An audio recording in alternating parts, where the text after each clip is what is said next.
Hello tout le monde, j'espère que vous allez bien. Je suis super contente de vous retrouver pour cette nouvelle émission Lumière de Maman, conscience personnelle, impact universel.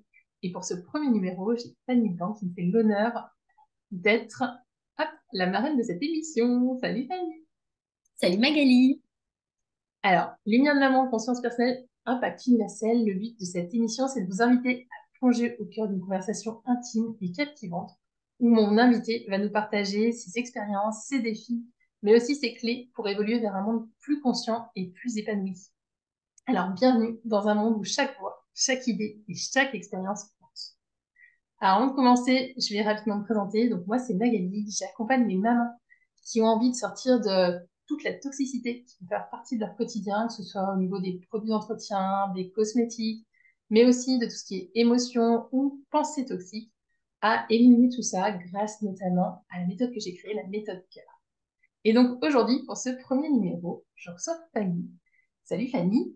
Et du coup, donc Fanny, toi, tu es féminine coach et mentor, et tu es aussi kinésithérapeute et ostéopathe spécialisée dans la féminité. Alors, est-ce que tu peux Exact. nous dire un petit peu ce qui t'a donné envie d'aller autant vers cette féminité? Alors écoute, je pense qu'en fait, j'ai toujours été attirée par ce côté féminin. Parce que je me souviens que quand j'étais en école de kiné, déjà les cours que je préférais, c'était les cours sur tout ce qui était périnée, sexualité, tout ce qui était gynécologique. C'est toujours quelque chose qui m'a appelée.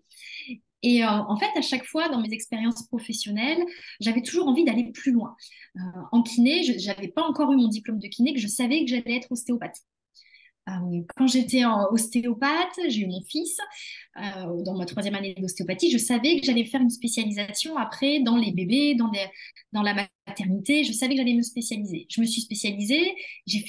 J'en ai fait cinq, je crois, de spécialisation en féminité. Donc j'ai fait voilà, grossesse, postpartum, les nourrissons, l'accouchement, la gynécologie, la sexualité, la fertilité. J'ai vraiment toujours, en fait, ça m'a toujours plu. Ça m'a toujours passionné. Ça a toujours été une ligne de vie, en fait, j'ai envie de dire. Et le côté féminin, féminité, féminin plus énergétique, le côté plus féminin sacré, c'est quelque chose que j'ai découvert via ma pratique en fait d'ostéopathe spécialisée en féminité, parce que j'avais beaucoup de femmes. Alors très souvent, moi je suis dans le sud de la France, j'avais beaucoup de Parisiennes en fait qui étaient en vacances, venaient me voir parce que j'avais cette approche un peu particulière. Et en fait, je me suis rendu compte sous mes mains il y avait toujours un... On m'avait appris un test, en fait, quand j'avais fait une de mes spécialisations, où on testait la structure, où on testait aussi le côté émotionnel. Et donc, en fonction de si c'était la structure ou l'émotionnel qui ressortait, on commençait par l'un ou par l'autre. Et évidemment, bizarrement, c'était toujours l'émotionnel, en fait, souvent, qui était vraiment, qui ressortait. Et quand je relâchais l'émotionnel en faisant parler ma patiente, en lui faisant sortir quelques larmes ou quelques phrases de colère, quelque chose de vraiment des émotions qu'il a libérées. Et bien, en fait, j'avais le côté structurel qui lâchait à ce moment-là. Et ça a été magique, quoi. Ça a été vraiment magique. Et aussi chez les nourrissons, parce que j'avais des nourrissons, j'ai fait des stages en maternité, donc j'avais des nourrissons de un jour ou deux, ou au cabinet, j'avais des nourrissons qui avaient une dizaine de jours. Et les nourrissons, c'est encore différent, c'est encore autre chose parce qu'ils ne parlent pas. Donc il y a vraiment ce côté où c'était que mes mains qui allaient voir, qui allaient sentir ce qui se passait. Et je me souviens, j'avais une prof qui me disait, mais tu verras, quand tu as un bébé sous les mains, quand il y a telle chose, ça veut dire telle chose, etc. Et tout ça. Au début, tu fais, ouais, c'est ça, ouais. Sauf qu'en fait, il y avait vraiment ce lien qui se faisait. Et il y avait certains blocages, je vais dire, au niveau du nourrisson, au niveau de sa posture. Je disais, ah bah tiens, là, il s'est passé ça pendant la grossesse. Et là, tu as la mère qui te regarde, qui fait, ouais, en fait. En fait, ouais. Et donc, il y avait tout ce côté émotionnel, en fait, qui était vraiment imprégné, qui est vraiment imprégné dans le corps. D'ailleurs, c'est une phrase qu'on nous apprend en école d'ostéopathie, tout ce qui ne s'exprime pas s'imprime. Et c'était vraiment ça. Et j'ai voulu aller chercher encore plus loin. En fait, alors, c'est faux. J'ai pas voulu aller chercher encore plus loin. C'est venu à moi. Et là, c'est venu à moi pas via mon expérience personnelle, en fait. C'est vraiment quelque chose qui est venu à moi par mon expérience personnelle. J'ai divorcé il y a quelques années, 10 ans, ouais, ça passe tellement vite. Donc voilà, donc j'ai eu toute ma période où justement je me suis focus sur mon boulot, sur mon job, etc. et tout ça. Et évidemment, quelques années plus tard, j'ai refait ma vie. Et mon mari d'aujourd'hui, m'a demandé en mariage. Et évidemment, j'ai dit oui. Il m'a demandé en mariage à Florence, en mode hyper romantique, dans un jardin. Enfin, c'était voilà, c'était vraiment c'était une demande passionnée, un amour passionné. Donc, je n'ai plus que dire oui. Mais en fait, ce que je me suis rendu compte, c'est que malgré tout ça, malgré tout ça, entre guillemets, ce côté en fait, très féminin de sécurité. On se dit, je suis fiancée, je suis mariée. Il y a un côté chez nous, les femmes, en fait, qui nous met en sécurité. Alors, je pense qu'il ne nous appartient pas forcément, qui vient de longtemps, il y a très, très longtemps. Et en fait, j'ai toutes mes peurs qui sont revenues à ce moment-là. Et oui, mais si c'est pas le bon, et puis si je me perds encore, et puis si je peux pas être la femme que j'ai envie d'être parce que justement j'ai été divorcée pour ces raisons-là, et si, et en fait j'étais dans plein plein de peurs, il y a toutes ces peurs qui étaient vraiment revenues comme ça, et c'est là que j'ai découvert en fait des coachs qui parlaient de féminin sacré. Et bien évidemment, je me suis fait coacher parce qu'à un moment donné, je me suis dit, non, Fanny, là, il est hors de question, tu te remaries, tu refais une deuxième vie, tu as un enfant en plus qui est un petit garçon derrière, il est hors de question que tu refasses les mêmes erreurs et que tu refasses les mêmes schémas. Donc, je me suis fait coacher en fait, sur la féminité sacrée. Et c'est là que j'ai découvert toute l'énergétique du féminin sacré. Et évidemment, je me suis formée après en tant que coach en féminité sacrée. Et voilà, la boucle est bouclée. Du coup, les coachs que tu as rencontrés sur la Affinity Secret, c'est des coachs, c'est suite à des recherches que tu as fait spécialement parce que tu voulais comprendre tes peurs, ou c'est plus par le hasard de, tu vois? Non, je pense que c'est vraiment le hasard d'Instagram, hein. Pour le coup, c'est une période où j'allais sur Instagram et j'ai découvert une coach, peut-être que vous la connaissez. Alors maintenant, elle fait de la Kundalini, donc c'est Patricia de Moon Ressourcement. Maintenant, elle est vraiment spécialisée dans tout ce qui est Kundalini. Je n'ai toujours pas testé d'ailleurs. Et en fait, j'ai vu ses posts, j'ai senti qu'il y avait... non, j'avais commencé par un cercle de femmes avec elle. J'avais commencé par un cercle de femmes, par faire un cercle de femmes. Je me suis formée après au cercle de femmes. Ça avait été révélateur pour moi, le cercle de femmes. J'avais vraiment ce problème. En fait, j'ai une maman qui est très masculine, qui est très dans son énergie masculine. J'ai une grand-mère qui était très dans son énergie masculine aussi. Donc j'avais un schéma quand même en fait derrière très masculin. J'ai deux frères. J'ai eu un fils. Maintenant je suis belle maman. Je suis belle maman d'un garçon. J'avais un meilleur ami quand j'étais à l'école primaire, c'était un garçon. J'ai beaucoup plus de cousins que de cousines. Donc j'ai toujours en fait été dans un monde très masculin. Et je pense que justement ça a toujours été un signe, un chemin pour moi d'aller vraiment vers cette féminité et de l'assumer pleinement. Et, et j'ai été dans les deux, j'étais dans un excès d'énergie féminine, enfin plutôt la féminine blessée. J'ai aussi été dans un excès d'énergie masculine blessée aussi.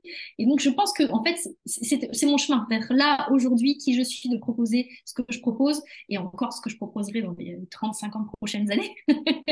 Ça sera, à mon avis, il y aura toujours ce côté féminin qui sera là et qui sera vraiment cette énergie féminine qui sera vraiment prédominante parce que ça fait partie de moi et je pense que c'est vraiment ce que mon âme elle est venue travailler sur Terre.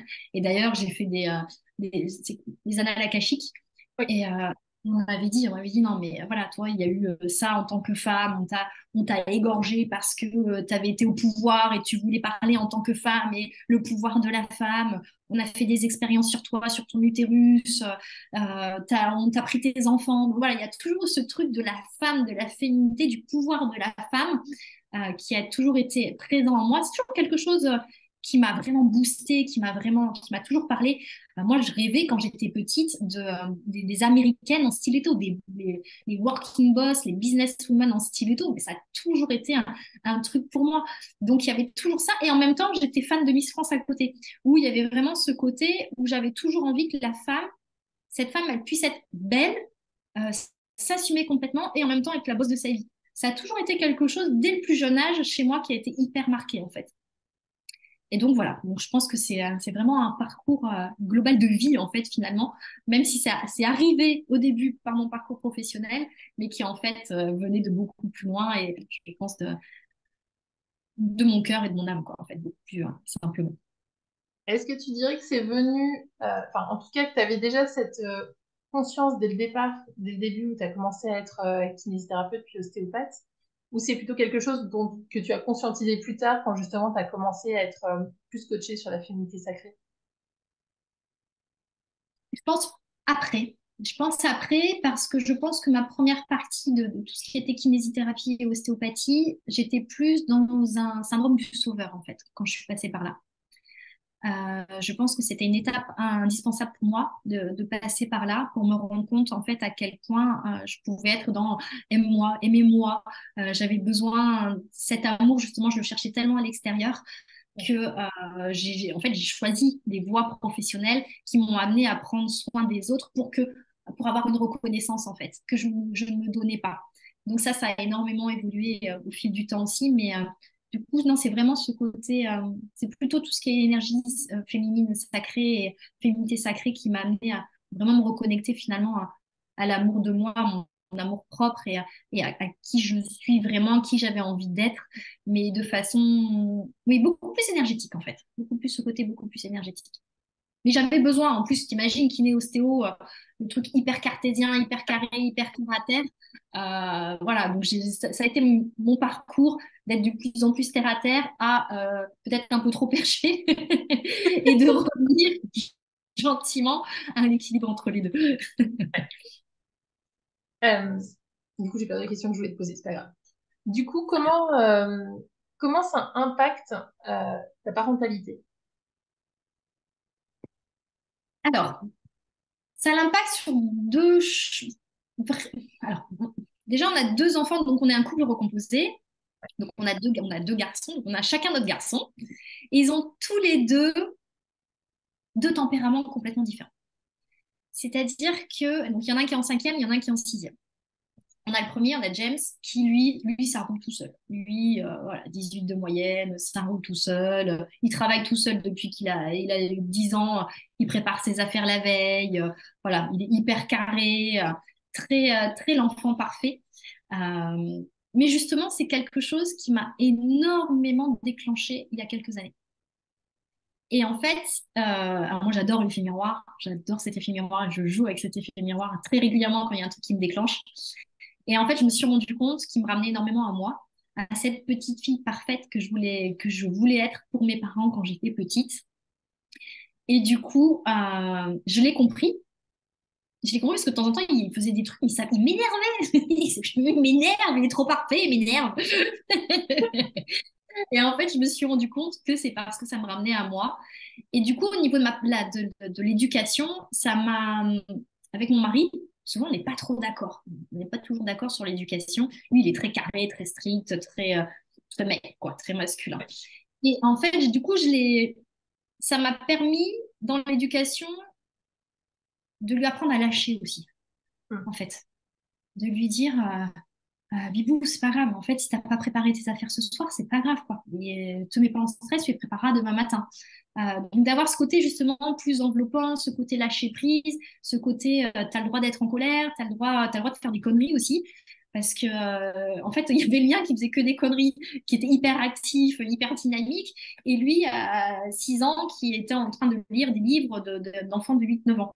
Donc, en fait, ça lui a permis moi, il m'a permis de me rendre compte en fait de l'effet miroir qu'il avait eu, ce que j'avais eu par rapport à moi quand j'étais petite, et du coup d'intégrer une vision un peu différente de mon éducation par rapport à lui et avec mon mari, d'assouplir un petit peu, de rendre un peu plus cocon, d'ouvrir un peu plus et d'avoir un dialogue peut-être un peu plus ouvert, un peu plus authentique, une communication, une complicité avec lui. Ouais, D'ailleurs, voilà, qu'il n'a pas forcément avec son père ou avec sa mère. Voilà, je sais qu'il sait qu'il peut venir parler de tout avec moi, il vient le faire, il n'y a pas de problème, quoi. Donc ouais. ça, je pense que ça a beaucoup joué ce côté sur mon éducation, enfin sur notre éducation avec lui. Et de l'autre côté, donc j'ai mon fils, Jules, lui, qui a 11 ans et demi, qui lui, comme je te dis, est hyper dynamique, qui a du mal à se concentrer, qui va vraiment un peu dans tous les sens, et qui lui est loin d'être cet enfant parfait. Mais du coup, je me suis rendu compte aussi qu'il me ramenait à plein de choses par rapport à moi. Justement, lui, il est hyper indépendant. S'il pouvait passer ses journées tout seul, il ferait ses journées tout seul. Et en même temps, il a besoin d'avoir toujours quelqu'un derrière lui. Donc, il a un énorme manque de confiance en lui. Hum. Et donc, du coup, vraiment dans mon éducation, je suis plus en mode, je vais toujours l'aider à voir le côté positif. Je vais toujours le, le lever, le monter, comment dire, le sublimer, on va dire, mais vraiment ce côté, mais tu as vu, tu y arrives. Voilà, quand il a des mauvaises notes, en plus avec son frère qui a 18-19 de moyenne, ça, maintenant ça ne l'est plus, mais à une époque c'était compliqué. Maintenant Ouais. il adore, il me fait rire parce qu'il me dit, oh, mais j'aime bien regarder le pronote de mon frère, franchement c'est cool. Ça me fait bien.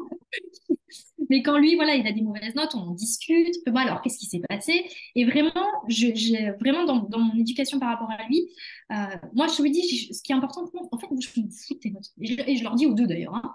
Je dis, les garçons, en fait, moi, je m'en fous de vos notes. Que vous ayez 18 de moyenne ou 12 de moyenne, je m'en fous complètement. Ce qui est le plus important, c'est que vous donniez vraiment le meilleur de vous-même et que s'il y a des choses qui sont compliquées pour vous, eh ben, en fait, on en discute et on voit comment on peut améliorer les choses. Mais c'est pas ça qui va faire que vous n'aurez pas un bon métier plus tard. C'est pas ça qui va faire que vous aurez plus d'argent. Parce que vous aurez eu un diplôme, un bac plus 5, alors que vous ne ferez peut-être pas bac plus 5 et on s'en fout. Moi, ce que je veux, c'est que vous fassiez les choses à fond, que vous les fassiez comme il faut, avec on va dire quand même une petite discipline, mais à votre façon, et vraiment que vous soyez heureux dans ce que vous fassiez. Et ça, je sais que pour Jules, ça a changé beaucoup de choses. Parce qu'il y a 2 ans, non, l'année dernière, justement avant sa rentrée en sixième, je crois, il m'avait dit, il fait, mais maman, si je reviens avec un rouge, de toute façon, tu vas me punir, machin et tout. Je fais, bah, en fait, non, Jules, je m'en fiche. Je dis, je veux pas te punir, je veux comprendre pourquoi tu as eu rouge. Parce qu'il y aura une différence si tu as eu un rouge parce que tu n'as pas travaillé, ou s'il y a eu un rouge et que tu as travaillé, mais que tu as des difficultés sur certaines choses, et on va aller revoir ça ensemble. Donc voilà, j'ai vraiment amené cette façon différente euh, en fonction de l'un et de l'autre, parce qu'ils ont chacun leur caractère, mais Vraiment. ça m'a permis vraiment d'être plus à l'écoute et plus dans leur fonctionnement à eux, en fait, que dans la façon dont moi et surtout dont mon mari aimerait que ça fonctionne. Ouais. J'ai plus de patience que mon mari. C'est quoi pour toi l'importance justement de toute cette éducation-là, c'est-à-dire tout le côté scolaire dans l'avenir des enfants? Pour toi, le fait que voilà, ils soient bons ou pas bons élèves, mais en tout cas, à ton avis, c'est quoi la part de ça pour ensuite, plus tard quand ils seront grands, quoi, en quoi ça va jouer? Bah, en fait, c'est s'il y a un gros truc qui est clair aujourd'hui, c'est que tous les enfants ne sont pas faits pour suivre un cursus scolaire en sixième, Ouais. cinquième, quatrième, troisième, seconde, première. Et j'ai l'impression qu'il y en a de moins en moins d'ailleurs, qu'il y a une génération d'enfants qui sont là justement pour révolutionner un petit peu tout ça. Et je trouve que c'est une super chose, je trouve que c'est un super truc. Mais ils ont besoin d'être accompagnés, ces enfants-là, parce que justement, dans les schémas classiques d'éducation, ça va pas. Tant que tu rentres pas dans une boîte, là, que tu n'es pas assis toute ta journée pendant 8 heures, si tu fais pas ça, c'est compliqué.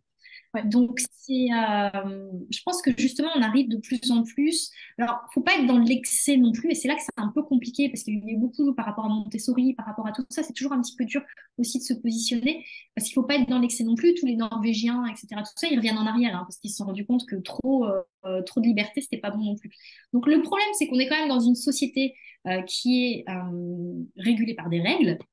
Et heureusement, et c'est une bonne chose pour tout le monde, c'est une très bonne chose. Et en même temps, on s'ouvre de plus en plus à une façon de travailler différente pour chacun, en fonction de son énergie, en fonction de qui on est, en fonction de nos envies, pas juste ce qui serait bon pour notre compte en banque ou pour nos parents parce que ça leur ferait plaisir. Donc, on est quand même de plus en plus ouvert à ça. Et en fait, il faut vraiment réussir à trouver cet équilibre qui finalement, quand on y pense comme ça, on revient toujours sur cet équilibre entre le masculin et le féminin, entre je suis ancrée dans une société et en même temps, j'ai pas envie d'être rentrée dans le moule de la société. C'est ça qui me fait kiffer, c'est ça qui me fait vibrer. Je vais aller plus là-dedans. Mais de trouver cet équilibre vraiment entre les deux. Et je pense que mes enfants, j'ai vraiment envie de leur ramener ça. De Ok, tu as envie de faire ça, t'y vas. Ça te convient pas de cette façon-là, bah écoute, on va essayer de trouver une façon qui est plus adaptée à toi. Par exemple, niveau scolaire, moi je vois James, voilà, l'élève carré, studieux, il apprend sa leçon, c'est fait. Jules, j'avais trouvé des techniques quand il était à l'école primaire, c'était les petites vidéos YouTube, parce qu'il apprenait mieux sur des vidéos, parce que c'était plus ludique. Oui, Donc voilà, j'adaptais vraiment en fonction, c'est vraiment s'adapter en fonction de l'enfant en fait. oui. Et pas juste, bah, c'est comme si, c'est comme ça. Non, il y a plein de façons de faire. Il y a plein de façons de faire. Et c'est comme les business en ligne, c'est comme, il y a plein de choses différentes à faire. Et pour moi, c'est une des plus grandes libertés en fait, de pouvoir être comme on est, de créer ce qu'on a envie de créer, de la façon dont on voit les choses pour nous. Et si c'est bon pour nous, on va le dégager. On va dégager cette énergie, on va dégager cette passion. Et donc, du coup, en fait, on va vraiment inspirer de façon naturelle les autres, juste en étant soi, en fait. Ouais. Du coup, c'est quoi que tu souhaites pour tes enfants quand ils seront grands? Qu'est-ce que tu De aimerais suivre, de suivre leur cœur, de suivre vraiment ce qu'ils ont envie de faire, vraiment leurs envies, d'avoir un métier qui les fait vibrer, d'avoir un métier qui les fait, où ils se lèvent le matin en disant j'ai envie de faire des choses, j'ai envie de changer des choses. Et puis s'ils ont envie de changer, bah, qu'ils changeront après. Il n'y a Ouais, pas, voilà, pas ce côté j'ai un métier, c'est toute ma vie. Ça, c'est un truc que je leur dis. Alors nous, on est des serial entrepreneurs avec mon mari, donc on est des exemples pour eux où voilà, tous les 2, 3 ans, on fait une nouvelle société, on en ferme une, on recommence, et dans plein de domaines différents. Mon mari, il a ouvert un restaurant, il était dans l'immobilier avant. Là, on a ouvert une entreprise d'import de meubles qui vient d'Inde. Donc voilà, on a plein de sujets différents. Moi, c'est de la féminité, je suis aussi de la kiné, de l'ostéo. Donc il y a ouais, plein, on touche un peu à plein de choses différentes. Et ils voient en fait à quel point, du coup, pour eux, plus grand, ça sera hyper naturel. carrément, ouais, c'est clair. Faut leur Ça sera montrer hyper un naturel schéma, pour eux. s'adapter, ouais. Ouais, Donc ça, ouais, j'en suis plutôt fière. Je me dis que c'est quelque chose en tant que maman qui a vraiment des valeurs qui sont importantes pour moi et montrer que tout est possible si tu suis tes rêves et qu'il faut justement les suivre. C'est vraiment quelque chose qui est important pour moi en tant que maman. ouais. Ça fait partie des choses aussi qui te motivent du coup dans ton activité. De dire que c'est aussi Bien un sûr. exemple pour tes enfants et Tout à fait. Moi, quand j'ai mon fils, même la dernière fois, là, en ce moment, je fais pas mal de shooting photo, des défilés, j'ose faire ce genre de choses. Et ce qui n'était pas le cas il y a quelques années. Et la dernière fois, je rentre et à chaque fois, il me dit oh, maman, mais t'es trop belle. Oh, mais Fanny, mais t'es trop belle. Je fais, oh, mais maman, t'es une queen. Vraiment, t'es une queen. Aussi, cette image de la femme qui est importante pour moi de développer pour eux. Parce ouais, qu'évidemment, les femmes qui choisiront, les filles, les femmes qui vont choisir dans leur vie, évidemment, elles vont dépendre aussi des modèles féminins qu'ils auront eus. Et donc, voilà, ça fait partie d'un tout aussi que je me dis, mais voilà, en tant que femme, je leur montre aussi cet exemple de femme qui s'assume, qui a une vie à part entière, qui n'est pas juste une maman, qui ouais, a aussi plein d'autres centres d'intérêt à côté et qui est quand même une maman présente, mais qui a aussi plein d'autres choses à côté et qui est passionnée et qui fait plein de choses, qui voyage avec les enfants, sans les enfants. Voilà, nous, on a l'habitude de partir tous les ans en voyage sans les enfants. ouais. C'est habituel, mais ça, ils ont l'habitude. Donc, ça leur a montré aussi qu'il n'y avait pas que ce côté, on est une famille, il n'y a que les enfants. Non, on est aussi un couple, on est aussi des personnes individuelles. Donc voilà, on essaye vraiment, du coup, il y a ce modèle on leur montre un petit peu que tout est possible et que chaque personne est une personne individuelle et elle est qui elle a ses propres passions et qu'on peut être aussi en couple et dans une famille et créer d'autres choses qui nous rassemblent et qui nous collent, j'ai envie de te Ouais. dire. Tous C'est ensemble. l'harmonie. Ouais. Tu dirais qu'aujourd'hui, c'est quoi tes plus grands défis?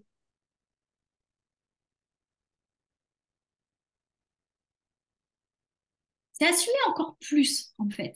Hum, Assumer encore plus ce côté énergétique, déjà à la maison.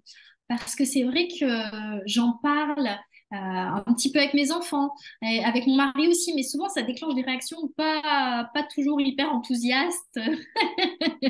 Donc du coup, j'ai tendance à le mettre un petit peu quand même de côté. ouais, J'en parle sur les réseaux, mais c'est pareil, je sens que je mets un petit frein sur certaines choses parce que j'ai un peu peur du jugement quand même du coup de mon mari, des personnes proches de la famille, même si je partage déjà énormément. Et c'est vrai que c'est quelque chose, quand on parle spiritualité avec mon mari, il est hyper spirituel aussi, mais d'une autre façon. Et en hum, fait, de temps en temps, quand on parle, en plus, nous, on a été éduqués vraiment dans la religion catholique. on est baptisé. Moi, je suis confirmée, donc je suis allée au catéchisme jusqu'à mes 16 ans. Lui, il Ouais. vient d'une famille bourgeoise, donc il y a eu ce côté très catholique, très on suit. Et dès que je parle un peu trop, la dernière fois, j'ai dit un truc, je me suis pris une remarque derrière en mode non, tu dis pas ça. Je fais si, t'es pas obligé d'apprendre le Notre Père pour pouvoir dire merci tous les soirs ou pour être en gratitude pour quelque chose. Et c'est un sujet voilà qui a été un peu qui nous a un peu échauffé l'un et l'autre. Donc ouais, peut-être en parler plus en fait à mes enfants et assumer davantage avec eux en fait. Ouais. Peut-être plus ça. Du coup, ça se traduirait comment pour toi? C'est juste de vraiment d'évoquer plus facilement le sujet. Ouais. Ouais, je pense que leur en parler un peu plus facilement. Après, j'avais essayé quelques années auparavant aussi. J'avais acheté des petites cartes, des accords Toltec, par exemple, pour Oui. Noël. Je leur avais acheté des petits carnets de gratitude. Après, ça, c'était peut-être moi qui étais dans mon truc. Allez, je vais convertir toute la famille, ça va être Ouais. bien. Oui, c'est ça, Mais il si, faut trouver l'équilibre entre vouloir convaincre l'autre. mais c'est pas, s'ils sont pas en demande, c'est toujours Ouais. pareil. C'est utile. Si t'as pas la personne en face, elle est en demande, t'as beau lui expliquer le fonctionnement du monde entier. Euh, Voilà, si la personne elle n'est pas en demande, elle n'est pas en demande.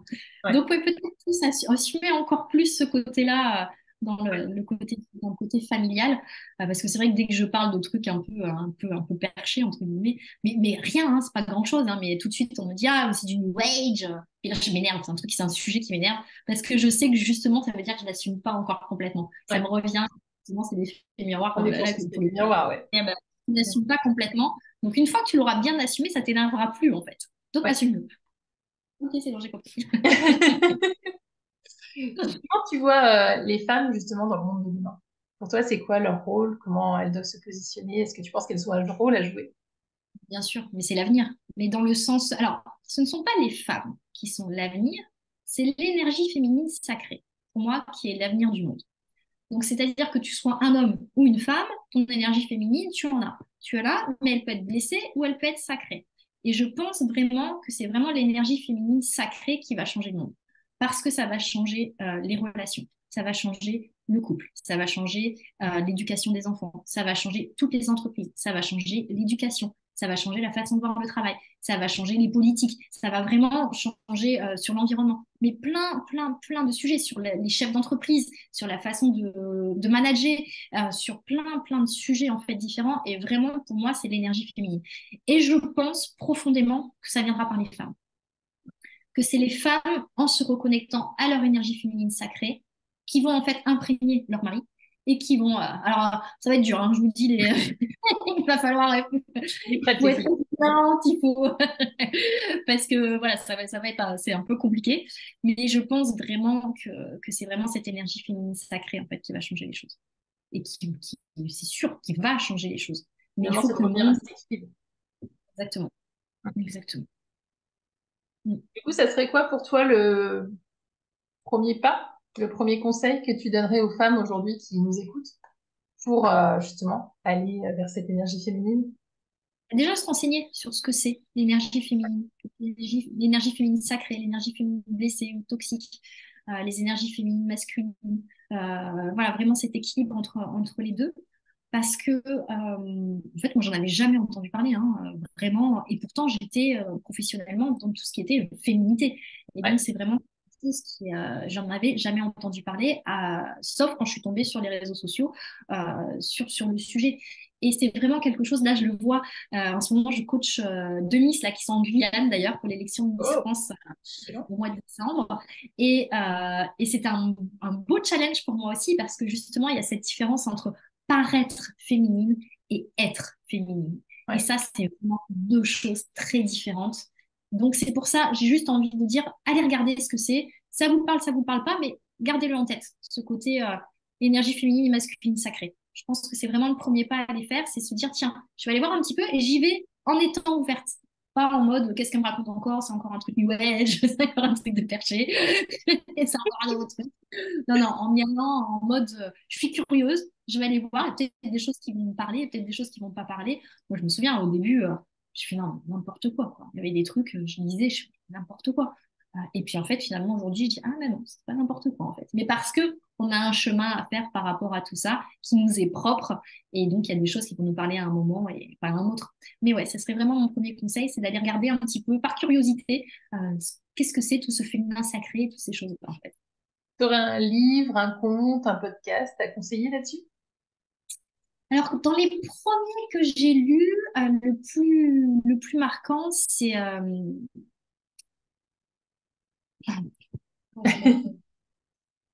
je l'ai sous la main, c'est Lune rouge.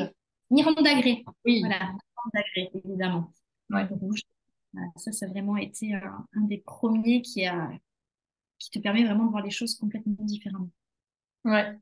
Peut-être une des premières étapes aussi, c'est vraiment moi qui m'a vraiment, ça a vraiment été une révélation, je vous le disais tout à l'heure, c'était les cercles de femmes, participer à un cercle de femmes. Oui, Parce bon. qu'un cercle de femmes, c'est l'énergie féminine dans toute sa splendeur. Et je me souviens avoir pris, entre guillemets, une claque ce jour-là en me disant, ah, mais en fait, on peut être hyper bienveillante entre femmes.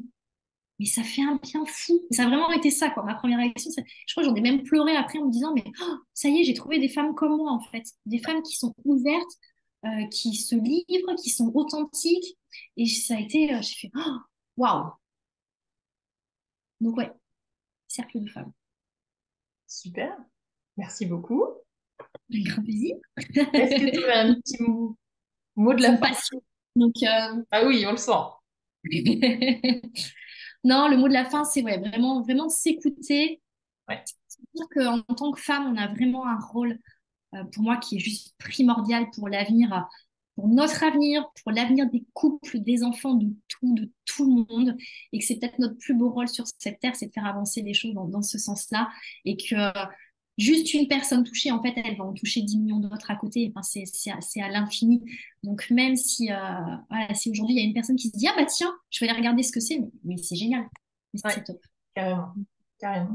On a un rôle hyper important à jouer c'est vraiment et c'est un rôle du cœur hein, donc voilà tu parles de ta méthode cœur ça viendra de Tout à fait. Ah, super. Si on veut te suivre, comment on fait? On peut te retrouver sur Instagram? oui je suis principalement sur Instagram c'est vraiment mon réseau chouchou c'est Fanny Blanc Féminité donc celles qui auront envie de venir jeter un œil sur mon Instagram c'est avec grand plaisir et si vous voulez échanger en privé sur tout ce qu'on a dit aujourd'hui ou même dans les commentaires je me ferai un plaisir de vous répondre donc n'hésitez pas. Super. Eh bien, merci beaucoup. C'est à toi. Merci à tous. Comme l'a dit Fanny, si vous avez envie de commenter, de nous faire des petits retours, bah, ça fera toujours plaisir. N'hésitez pas et n'hésitez pas à partager cette interview pour inspirer le plus de femmes possible. Merci à tous. N'hésitez pas aussi à retrouver. On a fait un portrait aromatique avec Fanny, donc n'hésitez pas à le retrouver sur la page Instagram et sur celle de Fanny aussi, je pense, pour pouvoir la découvrir à travers les huiles essentielles. Vous verrez, c'est vraiment très très chouette aussi. Sur ça, je vous souhaite une très très belle journée. Je vous dis à très vite. À bientôt. Ciao Fanny, merci encore. Avec grand plaisir.